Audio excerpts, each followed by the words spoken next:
Bonjour à tous, je vous propose donc cette 5e rencontre au sein de cet enseignement dédié à l'analyse mathématique des équations aux dérivées partielles.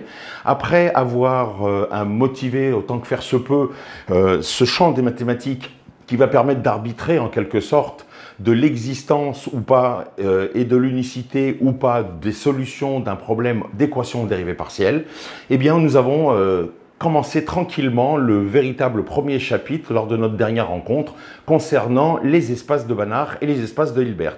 Donc je vous rappelle qu'un espace de Banach, c'est un espace vectoriel normé complet. Espace vectoriel, vous n'avez pas le moindre doute. Normé, il est donc équipé d'un outil de mesure qu'on appelle la norme, et j'en ai rappelé l'axiomatique lors de cette dernière séance.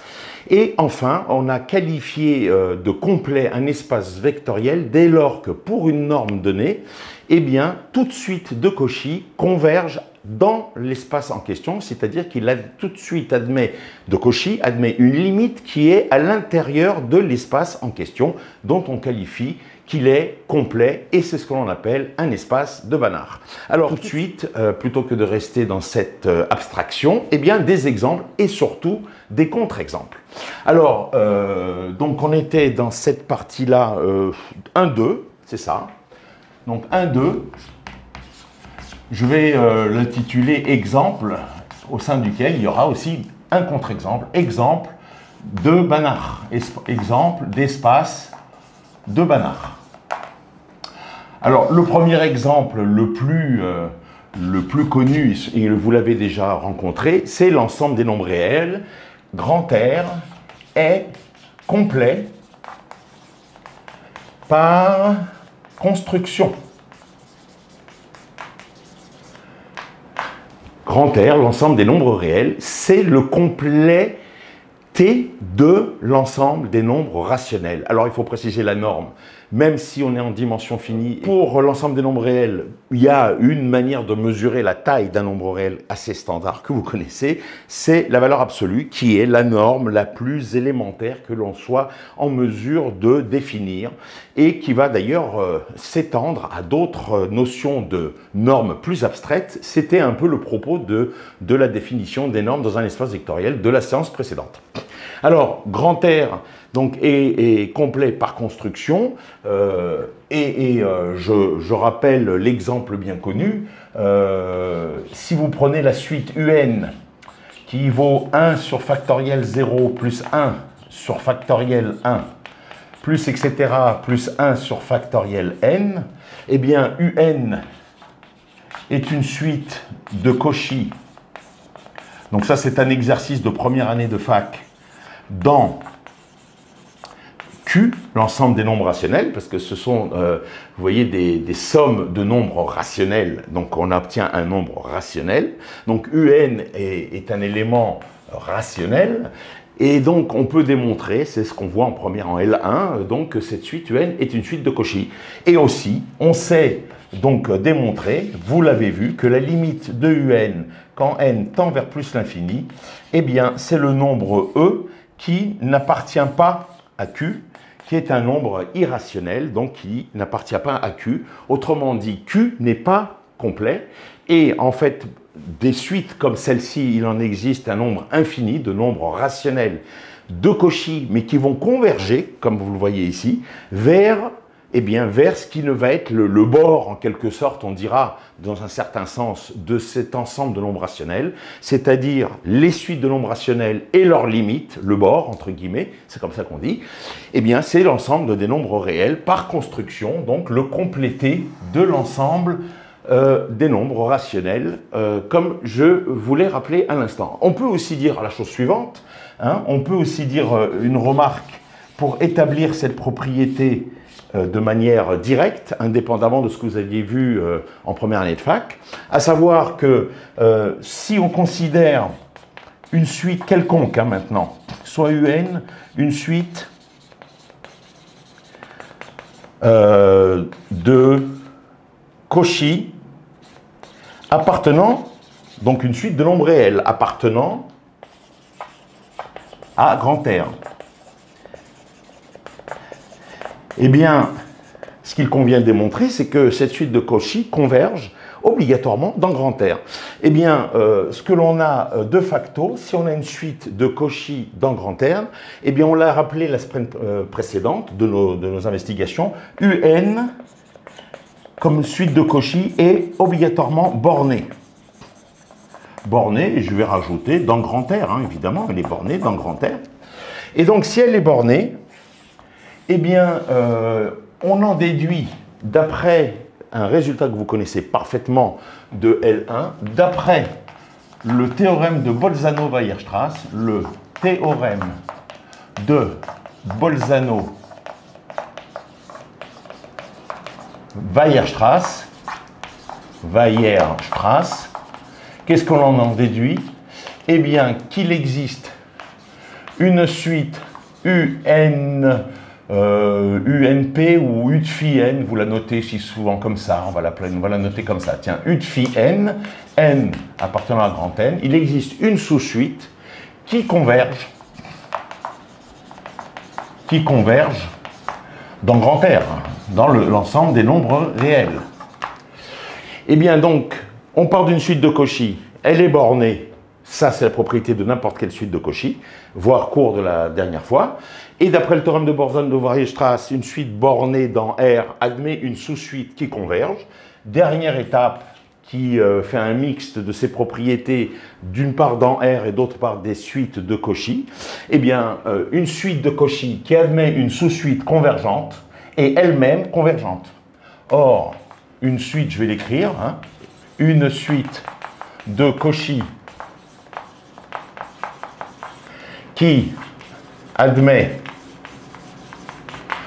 une sous-suite convergente, je l'ai rappelé la dernière fois, est elle-même convergente, est elle-même convergente. Et l'affaire est entendue. À partir de ce moment-là, il n'y a plus de doute sur la complétude de R dans le cadre de cette approche grâce au théorème de Bolzano-Weierstrass. Donc, il y a deux manières de voir de manière essentielle pour, j'ai envie de dire, affirmer que R est complet, soit par construction, c'est le compléter dans Q, de Q, l'ensemble des nombres rationnels, c'est-à-dire c'est l'ensemble des nombres rationnels ainsi que toutes les limites des suites de nombres rationnels qui convergent et qui ne convergent pas obligatoirement dans grand Q, c'est-à-dire dans l'ensemble des nombres rationnels. Ça, c'est l'exemple typique que vous connaissez. Et puis, il y a la deuxième approche, qui est une approche, j'ai envie de dire, un peu plus théorique, qui utilise les propriétés des suites de Cauchy d'une part et des suites bornées dans grand R. C'est le théorème de Bolzano-Weierstrass. Voilà le premier exemple. Deuxième exemple, pour ne pas dire un contre-exemple, eh bien, on va considérer l'espace C0, par exemple, de moins 1 plus 1. J'aurais pu prendre AB, mais comme je vais prendre des exemples très précis sur des fonctions qui vivent dans l'intervalle moins 1 plus 1, c'est quoi? C'est l'ensemble, je vous rappelle, des fonctions petit f définies de moins 1 plus 1 à valeur dans R continue sur moins 1 plus 1. Hein, c'est cet espace de fonctions bien connues. Alors, pour ne pas tout faire ici, je vais faire la partie, on va dire, un peu originale, si vous le voulez. La première chose que vous pourriez démontrer, je laisse à titre d'exercice, si vous munissez, on munit C0, donc cet ensemble de fonctions continues sur l'intervalle moins 1 plus 1, on munit C0 de la norme naturelle. La norme naturelle des fonctions continues, c'est la norme de la convergence uniforme, c'est-à-dire de la norme qu'on va définir comme ça, norme de f. Alors on la note de plusieurs manières. Moi je la note comme certains, C0 de moins 1 plus 1 en indice, hein, pour bien montrer qu'il s'agit de la norme naturelle, et équivaut par définition le sup de la valeur absolue de f de x pour x compris entre moins 1 et plus 1. Eh bien, on peut montrer que cet ensemble des fonctions continues, muni de cette norme-là, est bien un espace vectoriel normé, il est équipé, donc il est normé, et il est complet. Ça, vous pouvez le démontrer. Alors, comme j'ai essayé de vous sensibiliser sur cette notion de complétude, qui n'est pas une notion intrinsèque, qui est une notion relative, donc, et la relativité se fait vis-à-vis de la norme, du choix de la norme, eh bien, je vais considérer maintenant le même espace de fonctions avec un autre outil de mesure, un autre outil qui va nous permettre de qualifier la taille de ces fonctions continues. C'est la norme que vous connaissez, mais qui n'est pas, comment dirais-je, a priori adaptée pour ces fonctions continues, mais qui sera adaptée, je vais le dire ensuite, pour des fonctions, justement, qui ne seront pas obligatoirement continues, qui seront, comment dirais-je, un peu plus pathologiques sur leur comportement, mais qui vont garder une moyenne d'attitude raisonnable. Pourquoi je parle de moyenne d'attitude raisonnable? Parce que maintenant, je vais définir, donc, comme je l'ai dit, hein, ça, on peut démontrer, donc, cet espace muni de cette norme est un Banach, est complet. Et par contre, si je définis maintenant cet deuxième outil de mesure, alors on va le noter dans la littérature, on peut le noter soit 1, soit, moi je le note aussi comme d'autres auteurs, L1 de moins 1 plus 1. Et c'est quoi ce symbole? Ça a une définition extrêmement précise. Eh bien, c'est l'intégrale, pas de 0, mais de moins 1 à plus 1 de la valeur absolue de f de x dx. Voilà ce deuxième outil de mesure qui, comment dirais-je, va permettre de définir. Alors, on peut démontrer que cet outil-là était, cette mesure vérifie bien, satisfait bien l'axiomatique de la norme dont je vous ai parlé d'ailleurs est définie de manière très précisément lors de notre dernière rencontre. Et on peut démontrer que ça, c'est bien une norme. Donc, ça vérifie bien l'axiomatique, les trois axiomes d'une norme. Eh bien, on va voir que cette norme-là, qui a un sens pour l'ensemble des fonctions continues, je vous rappelle, puisque si une fonction est continue, sa valeur absolue est continue, et si la valeur absolue d'une fonction est continue, donc vous avez une fonction qui est continue sur un intervalle fermé borné ici, moins 1 plus 1, donc qui est Riemann intégrable. Donc on pourrait se dire, a priori, tout devrait se passer impeccablement. Eh bien, il n'en est rien. C'est-à-dire que maintenant, il nous faut trouver une suite de fonctions qui va être une suite de Cauchy et qui va être une suite de Cauchy pour cette norme-là, mais en même temps qui, pour cette norme-là, va converger vers une fonction, mais qui ne sera pas une fonction dans ces 0 de moins 1 plus 1, qui sera une suite de fonctions qui va converger vers une fonction qui ne sera pas continue. Alors, je vais essayer de motiver, parce que c'est ça la partie difficile, que l'on ne s'y trompe pas, que vous ne vous n'y trompiez pas. Je vais mettre l'intervalle 1 et moins 1, 1 et moins 1.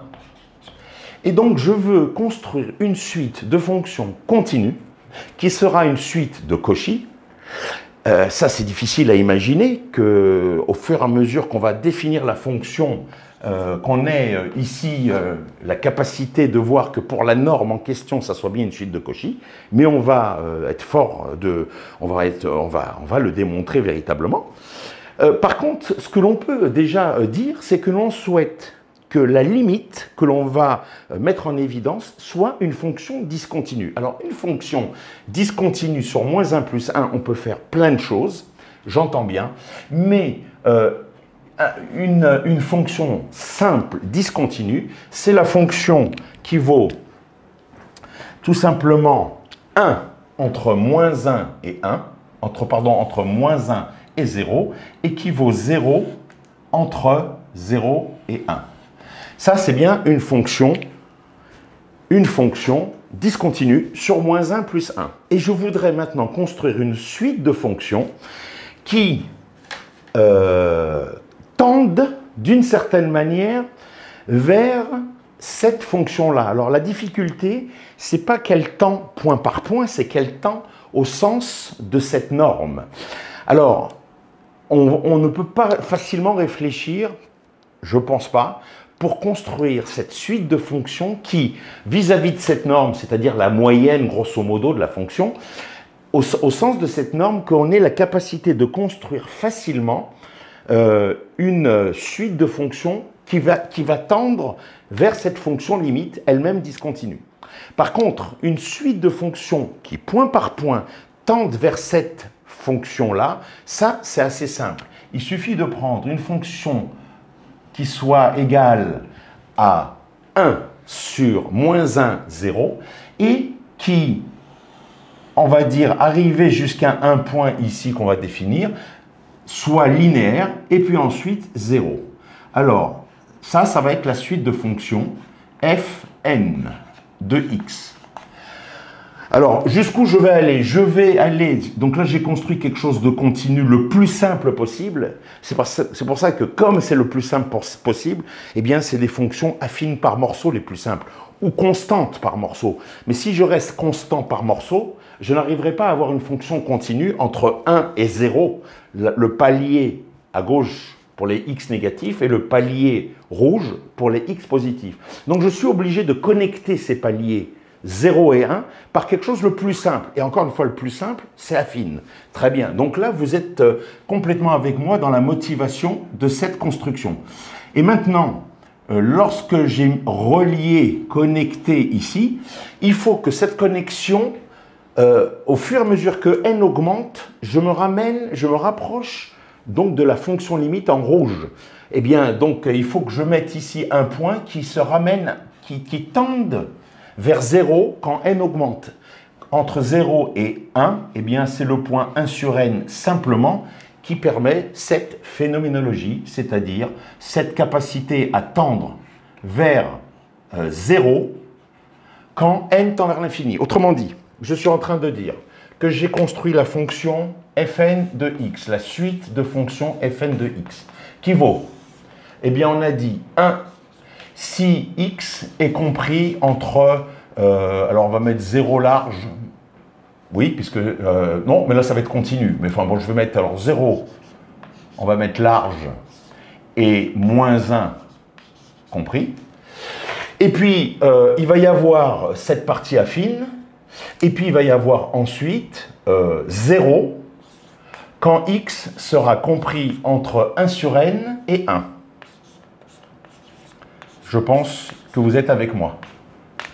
Et alors, entre les deux, il me faut un segment de droite qui, quand x vaut 0, ça vale 1.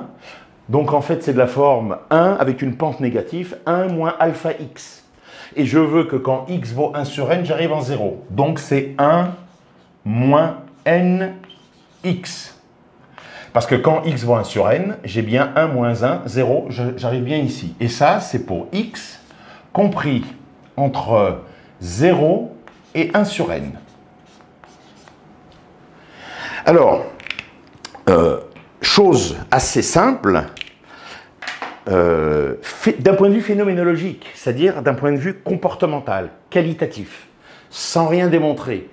Vous voyez bien que quand n augmente, la pente se raidit, et quand n augmente, eh bien, ce qui était à 0 entre 1 sur n et 1 passe de 1 sur n qui tend vers 0, donc ça devient nul entre 0 et 1, ce qui est bien la fonction rouge que je veux construire comme fonction limite. D'accord. Alors, je viens de faire cette motivation de construction et je l'ai motivée, j'ai presque envie de dire, point par point, c'est-à-dire en termes de convergence simple.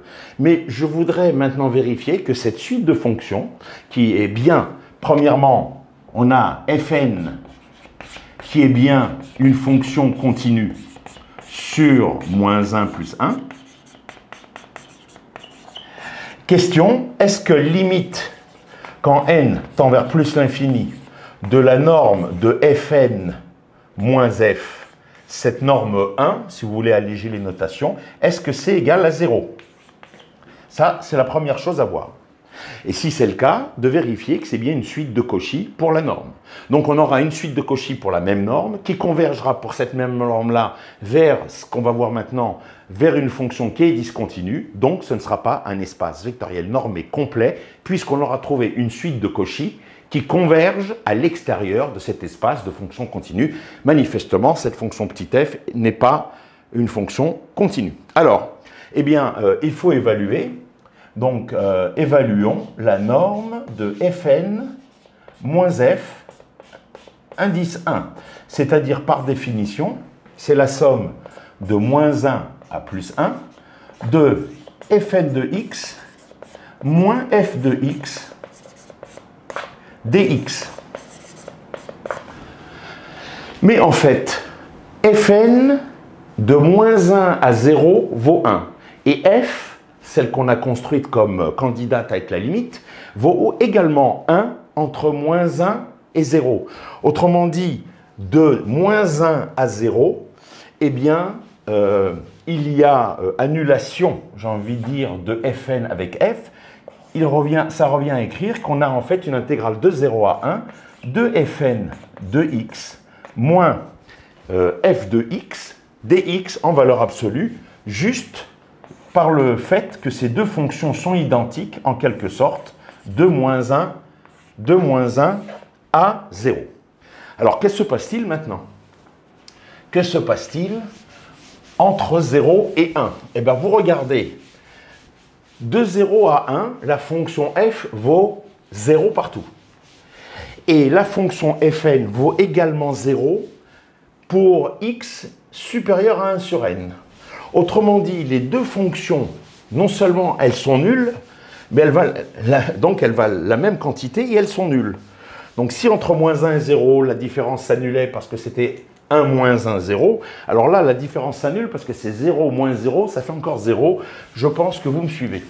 Autrement dit, dans cette écriture-là, de 1 sur n à 1, vous voyez d'ailleurs les deux segments, les deux morceaux de droite horizontale à 0 se superposent et donc la différence est nulle. Donc en fait, on va pouvoir écrire que la norme de Fn moins f, la norme 1, c'est finalement, après nettoyage, c'est l'intégrale de 0 à 1 sur n de Fn de x moins f de x dx. Mais on n'a pas fini de nettoyer, parce que de 0 à 1 sur n, la fonction f limite, elle est nulle. Donc en fait, c'est encore pire que ça, c'est somme de 0 à 1 sur n de valeur absolue de Fn de x dx. De Fn de x dx. Autrement dit, et Fn de x, c'est notre suite de fonctions qui est positive. Donc, c'est encore, allons jusqu'au bout dans le dégraissage, c'est somme de 0 à 1 sur n de Fn de x tout court, sans la valeur absolue, puisque la fonction est positive. Alors bon, on peut intégrer 1 moins nx, ou alors on peut être lucide et se rendre compte qu'il s'agit ni plus ni moins que la surface de ce triangle. Donc, ce triangle, il est de hauteur 1, de côté 1 et de côté 1 sur n. Donc, ça vaut exactement 1 sur 2n. Et donc, on observe que, évidemment, ça tend vers 0 quand n tend vers plus l'infini. Autrement dit, eh bien, on a limite, quand n tend vers plus l'infini, de la norme, donc, de Fn moins f, norme L1, que j'ai appelée norme 1, égale 0. On écrit aussi, d'ailleurs, que Fn converge vers f dans C0 de moins 1 plus 1 au sens de 1. Hein, il faut bien préciser les choses. On a donc une convergence au sens de la norme en question. Alors, dernier point, Fn est une suite, maintenant, de Cauchy, est une suite de Cauchy pour cette même norme, pour la norme 1. Donc, on va considérer, si vous voulez, m inférieur à n, deux entiers, et on va former la quantité norme de Fn, ou Fm, c'est pareil, moins Fm, norme 1. puisqu'il s'agit de montrer que dès que m et m sont suffisamment grands, alors cette différence pour cette norme peut être rendue arbitrairement petite. C'est ce que l'on va voir dans un instant. Donc, par définition, belote, rebelote, c'est somme de moins 1 à plus 1 de la valeur absolue de la différence, c'est-à-dire fn de x moins fm de x dx. Alors, si m est inférieur à n, entre parenthèses, je vais l'écrire même si c'est évident, vous avez 1 sur n qui est inférieur à 1 sur m. C'est-à-dire que sur le graphe qui est là-bas, il faudrait donc caser ici un 1 sur m. Et puis donc, cette suite de fonctions fm, eh bien, elle procéderait de la manière suivante. Elle vaudrait évidemment 1 quand x est entre moins 1 et 1. Et puis là, il y aurait un segment de droite qui s'écarterait du segment bleu. Et puis, qui vaudrait donc 1 moins mx. 1 moins mx, tout simplement, sur l'intervalle en question. Et puis 0 pour la suite. Donc on pourrait détailler ce calcul de l'intégrale de cette différence, mais tout ceci pour vous dire que, évidemment, entre moins 1 et 0, comme c'était le cas du calcul précédent, eh bien il y a donc neutralité entre moins 1 et 0, c'est-à-dire annulation, et donc il reste plus que l'intégrale de 0 à 1 de fn de x moins fm de x dx. Alors, encore une fois, on pourrait maintenant détailler et faire ce calcul de 0 manifestement à 1 sur n d'abord, puisque dans ce cas-là, la suite fn serait non nulle et vaudrait 1 moins mx. Et puis, de 1 sur n à 1 sur m, la suite fn serait nulle, mais la suite fm serait non nulle et vaudrait toujours 1 moins mx. Mais en fait, fort du résultat d'avant, il suffit de voir que l'objectif, c'est de montrer que cette quantité peut être rendue arbitrairement petite. Or, cette quantité-là, elle apparaît, comment dirais-je, cette quantité ici peut être mise en évidence dans notre différence. Alors, cette quantité peut être rendue arbitrairement petite. On l'a même utilisée pour montrer que la suite fn convergeait vers fm. Pardon, on l'a même utilisée pour montrer que la suite fn convergeait vers f. Autrement dit, si je fais apparaître du 1 sur 2n et du 1 sur 2m, je m'en sors très bien. Alors pour cela, je vais utiliser l'inégalité triangulaire et je vais dire que la valeur absolue de la différence est inférieure ou égale à la somme des valeurs absolues et les intégrales conservent cette propriété, ce qui veut dire que je vais avoir la majoration suivante, c'est inférieur ou égal à l'intégrale de la valeur absolue de fn de x dx plus l'intégrale de 0 à 1 de la valeur absolue de fm de x dx. Et encore une fois, on en est là, vous voyez, au niveau structure. Donc, évidemment, les suites sont toujours positives. Et donc, ça, c'est ni plus ni moins 1 sur 2n plus 1 sur 2m. Et on veut rendre ça infiniment petit, arbitrairement petit plutôt. Eh bien, écoutez, il n'y a qu'à faire. Donc, vous voyez bien que, comme on est avec la suite 1 sur n ou 1 sur m, ce qui est la même suite, évidemment, pour des indices différents, eh bien, on a donc le résultat escompté. Je vais le formaliser de manière totalement claire. Mais, donc, on a bien une suite de Cauchy qui ressort ici de ce petit calcul. Et donc, cette suite de Cauchy va donc est une suite de Cauchy pour une norme donnée, la norme qu'on appelle la norme L1, mais pour autant, il va y avoir une convergence vers une suite, vers une fonction qui ne sera pas dans l'espace, c'est-à-dire une fonction discontinue, on l'a vu il y a un instant. Alors, je termine, évidemment, on va dire que quel que soit epsilon positif, il existe un n de epsilon.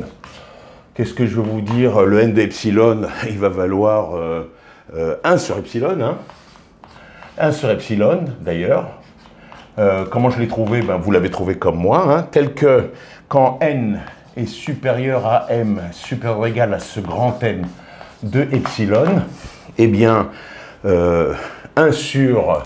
Enfin, on va l'écrire à l'envers, on va l'écrire que on a, je vais l'écrire directement, eh bien, on a norme de Fn moins Fm 1 inférieur ou égal eh bien, à epsilon sur 2 plus epsilon sur 2, hein, c'est-à-dire évidemment epsilon. Car quand n et m sont supérieurs à 1 sur epsilon, eh bien 1 sur n est inférieur ou égal à epsilon et 1 sur m est inférieur ou égal à epsilon pour des raisons évidentes. Et donc, bilan, la suite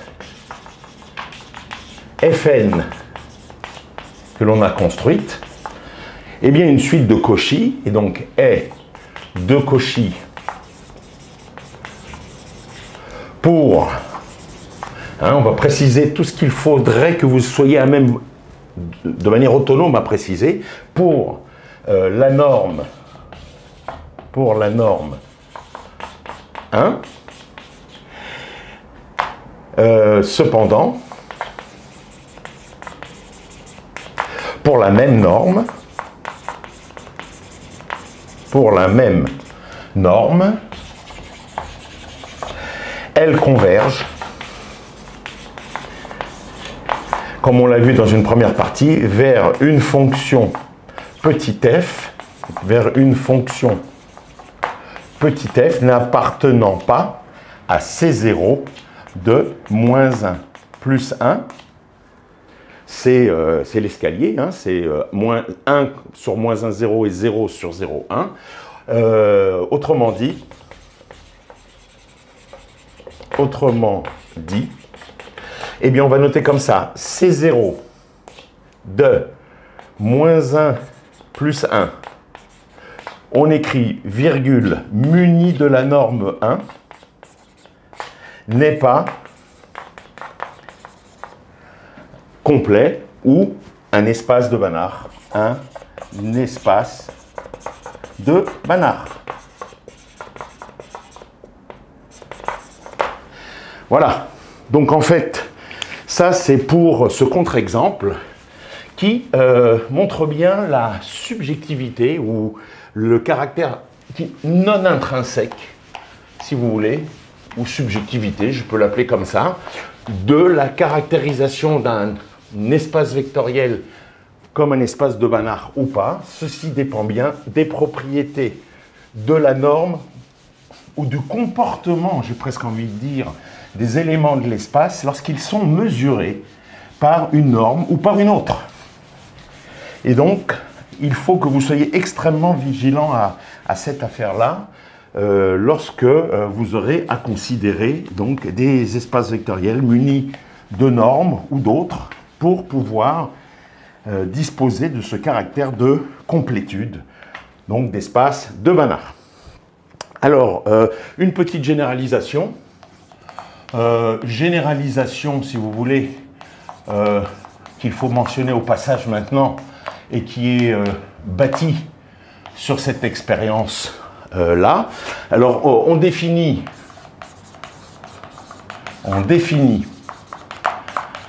l'espace LP.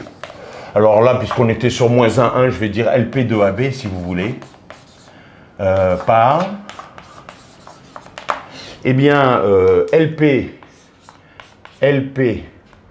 de AB, c'est ni plus ni moins l'ensemble des fonctions définies sur AB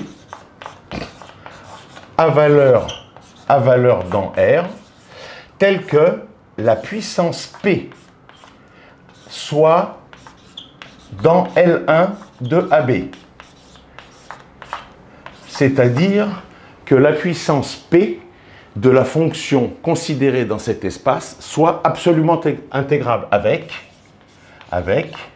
eh bien, L1 de AB, je rappelle, je ne sais pas si je l'ai déjà dit, donc je vais le redire, c'est l'ensemble des fonctions f, toujours de AB, à valeur dans R, telle que l'intégrale sur AB de la valeur absolue de f de x dx converge Donc en fait, c'est les fonctions qu'on appelle absolument intégrables. Je vous renvoie à un autre bloc de cours que j'ai ouvert déjà depuis plusieurs semaines, le cours qui s'intitule intégrale dépendante d'un paramètre. Dans un premier temps, nous avons vu les fonctions absolument intégrables, et puis même dans un cadre d'intégrale généralisée. Donc, je vous y renvoie. Donc, en fait, ici, je ne l'ai pas écrit, mais bon, pour l'instant, dans nos affaires, P est entier. Entier non nul, si vous voulez. On pourrait généraliser à P non entier. Ce n'est pas le cadre de ce cours modeste que je vous propose. En tout cas, on peut étendre à des notions encore plus générales. Donc cet espace-là, cet espace LP, eh bien on a la chose suivante. LP de AB muni de la norme. Alors c'est un exercice à faire. Que l'on note comme ça, ou P, ou aussi on la note LP, et puis si on a un doute, on met LP de AB, vous avez compris, mais si on sait qu'on a des fonctions qui sont définies sur l'intervalle AB, alors le raccourci c'est ça. Eh bien, quelle est la norme en question? Définie par, donc munie de cette norme, la norme, elle est définie par, eh bien, norme de f indice P, c'est l'intégrale de A à B de f de x puissance P dx, le tout à la puissance 1 sur P. Voilà. Eh bien, l'espace en question avec, eh bien, si cet espace LP muni de cette norme défini par est un espace de Banach, c'est-à-dire que c'est un espace vectoriel normé complet. Donc je répète, on a cet espace de fonction PIM dont la puissance PIM est absolument intégrable. Vous le voyez d'ailleurs ici dans la norme. Évidemment, la norme d'une fonction dans un espace de fonction, en général, c'est ce qui caractérise la fonction dans l'espace.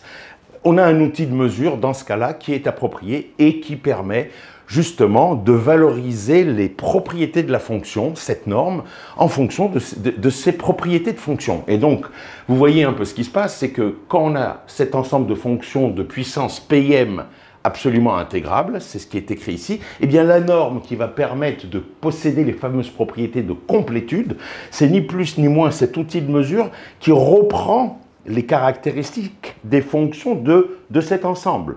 D'ailleurs, dans le contre-exemple précédent, eh bien l'ensemble des fonctions continues n'était pas un espace de Banach pour la norme 1, en quelque sorte, dont on vient de voir une généralisation, mais c'est bien, et je vous l'avais annoncé, c'est bien un espace de Banach pour la norme naturelle qui caractérise les fonctions continues sur moins 1 plus 1. Et qu'est-ce qui caractérise les fonctions continues sur un intervalle fermé borné? C'est qu'elles atteignent, c'est que le sup est fini, le sup de ces fonctions sur l'intervalle fermé borné est un nombre fini. Eh bien oui, le sup, c'est... Il s'avère que c'est bien un bel outil, un bon outil de mesure, c'est-à-dire une norme, et que pour cette norme, cet espace-là, plus avec cette norme, mais avec la norme dite, comme vous le savez, de la convergence uniforme, eh bien c'est bien un espace de Banach. Même cause, mêmes effets ici. Vous avez l'ensemble des fonctions de puissance PIM intégrable, l'ensemble de puissance PIM intégrable, absolument intégrable. Eh bien oui, voilà ce que ça veut dire. Hein. J'oublie la puissance 1 sur P, ça veut dire que cette intégrale-là, ici, eh bien, est fini. C'est ça que ça veut dire que la puissance PIM est absolument intégrable. Eh bien, au petit ajustement de la puissance 1 sur P ici près, cet outil de mesure est une norme et pour cette norme-là, l'espace est complet. Voilà ce que je voulais vous dire à ce niveau-là. Alors, on va maintenant passer à une caractérisation qui va nous être extrêmement utile dans les espaces de Banach. Caractérisation des sous-ensembles d'un espace de Banach qui sont, comme on appelle, des sous-ensembles fermés. Alors, petit rappel de topologie simple, on va dire comme ça.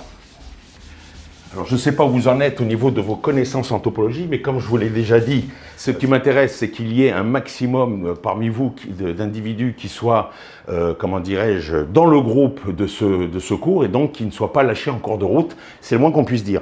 Donc, ce que je vais faire, je vais rappeler les choses dans un instant à la volée. Mais d'abord, je vais énoncer cette proposition. Eh bien, la proposition, elle dit la chose suivante. On a donc... il s'agit ici, je vais le marquer en français, la caractérisation des fermés, ce qu'on appelle des fermés, dans un espace de Banach.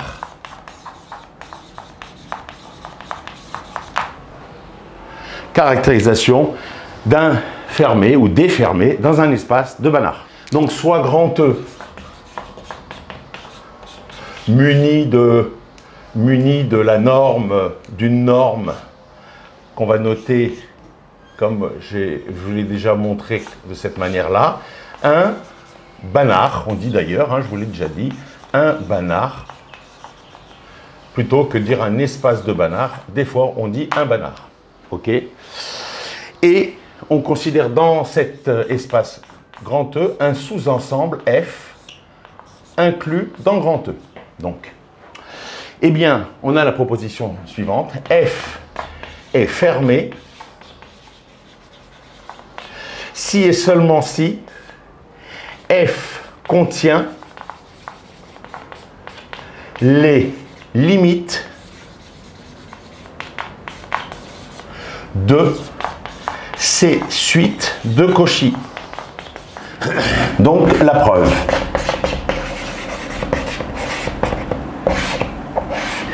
Alors, je ne sais pas ce que vous savez, je le disais il y a un instant, de la topologie générale, élémentaire, on va dire. Alors, il va y en avoir pour tous les goûts parmi vous.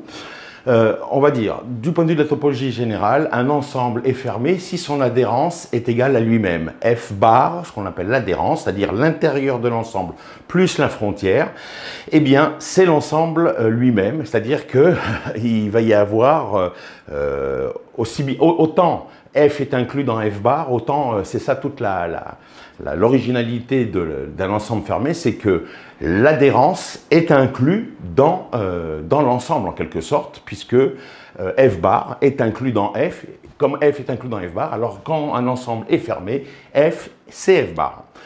Ça, c'est de la topologie générale. Je vais vous le dire maintenant avec des termes un peu plus peut-être accessibles pour certains d'entre vous. Et ça peut s'établir. Donc, un ensemble est fermé si toute suite convergente de ce sous-ensemble grand F, je prends une suite d'éléments de grand F qui convergent. C'est un point de départ, un parti pris. Je considère n'importe quelle suite convergente de grand F. Eh bien, la limite de ces suites convergentes reste dans grand F. Alors, grand F est fermé. Alors, rappel. Eh bien, grand F est fermé dans grand E si tout de suite, on va dire xn, n appartenant à grand N, de grand F convergente, si tout de suite xn de grand F convergente admet sa limite dans grand F, sans sortir donc de grand F, c'est ça la notion de fermeture, ou admet une convergence, on va dire, dans grand F. Voilà. Alors, une fois que ce rappel a été fait, eh bien, on a donc deux choses à démontrer. Et vous allez voir que entre les propriétés d'espace de Banach, la propriété, pour ne pas dire les propriétés, essentiellement la définition d'un espace de Banach, eh bien, on va avoir cette équivalence qui nous caractérise les sous-ensembles fermés d'un espace de Banach. Donc, premier sens direct, si vous voulez, petit a, sens direct,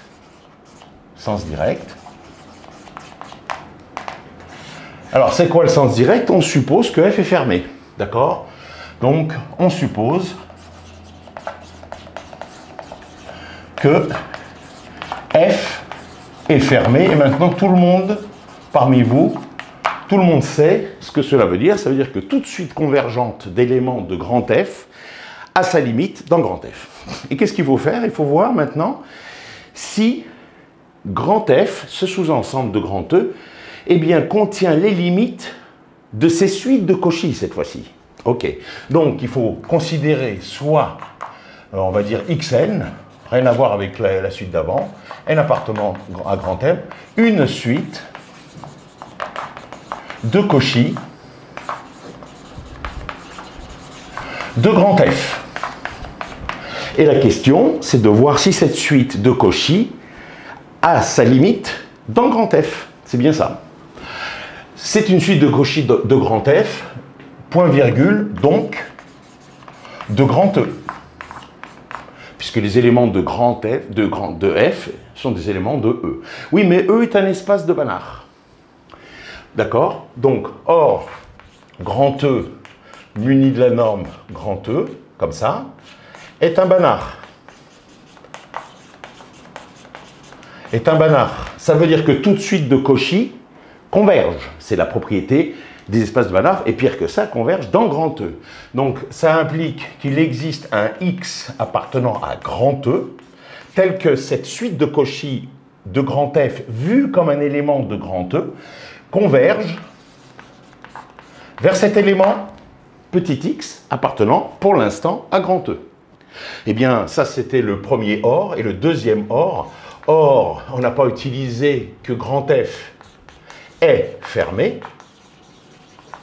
mais quand vous avez une suite de grand F qui converge, puisqu'il est fermé, la limite de cette suite reste dans grand F. Donc, or, grand F est fermé, et donc la limite de la suite xn qui a été vue dans un premier temps comme un élément de grand E, alors cet élément ne peut pas sortir de grand F, puisque grand F est fermé. Et donc, on a bien démontré que si on a une suite de Cauchy de grand F, eh bien, sa limite, une suite de Cauchy de grand F, c'est bien cela, sa limite reste dans grand F. F contient les limites de ces suites de Cauchy, c'est bien ce que l'on a établi. Petit b réciproque, on va la noter comme ça. Réciproque. Réciproque, grand F contient les limites de ces suites de Cauchy.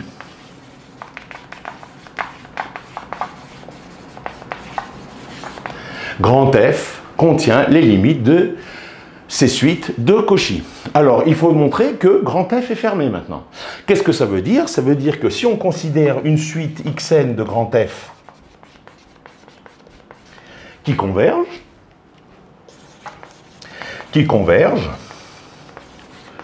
vers un élément, vers x, qui a priori est dans grand E, alors il faut montrer, je mets ça sous la forme d'exclamation, que grand X est dans grand F. C'est bien ça la question.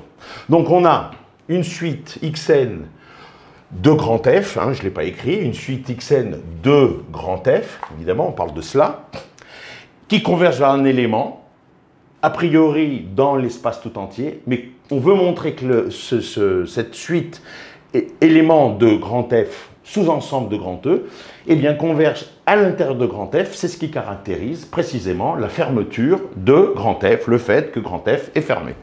Alors, xn converge vers un petit x de grand E, en particulier, évidemment, si une suite est convergente, c'est une suite de Cauchy. Donc, or xn est une suite de Cauchy, car convergente. D'accord. Mais si c'est une suite de Cauchy, d'accord, qui converge vers un élément, finalement, puisqu'elle est convergente avant d'être de Cauchy, elle est convergente et elle converge vers un élément x a priori de grand E. Mais c'est une suite de Cauchy, qui appartient et Xn, n appartenant à grand N, appartient à grand F. Donc on a une suite qui est convergente et qui est donc une suite de Cauchy comme une suite de Cauchy de grand F. Oui, mais on a commencé à considérer comme point de départ que si on prend une suite de Cauchy de grand F, les limites des suites de Cauchy de grand F restent dans grand F. Ceci implique que le x qui appartenait à grand E a priori appartient à grand F. Ce qui veut dire que F est fermé. Il faut vous habituer un petit peu à ce genre de manipulation. Voilà, je vais m'arrêter là pour cette séance. Dans la prochaine fois, nous allons maintenant étendre encore ces notions dans les espaces de Banach pour arriver aux espaces de Hilbert. Évidemment, c'est un teasing énormissime parce que certains d'entre vous, je sais, attendent ces espaces de Hilbert. Et donc, nous allons voir entre ces espaces de Banach et ces espaces de Hilbert des outils extraordinairement pratiques qui vont nous servir pour l'analyse mathématique des équations aux dérivées partielles, à savoir les applications linéaires, bilinéaires, multilinéaires définies sur ces espaces de Banach et voir après sur ces espaces de Hilbert. Très bonne journée, à très bientôt.